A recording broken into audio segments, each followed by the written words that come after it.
বাংলাদেশ ইসলামী ছাত্র শিবিরের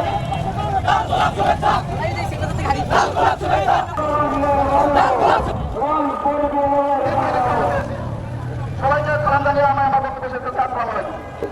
আমাদের কবি যেমন শক্তিশালী নেতৃত্ব তৈরি করেছে তার সমান আমাদের প্রিয়তা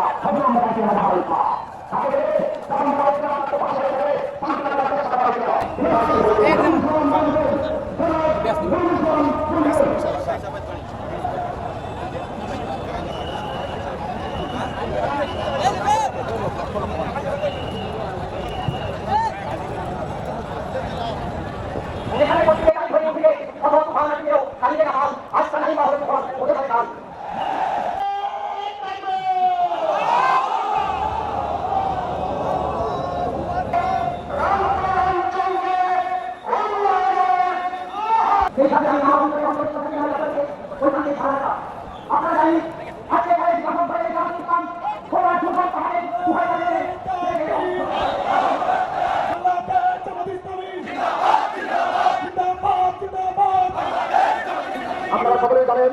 যে 16 জুলাই বেগম রোকেয়া বিশ্ববিদ্যালয়ের সামনে আমার ভাই জামায়াতে ইসলামী যেমন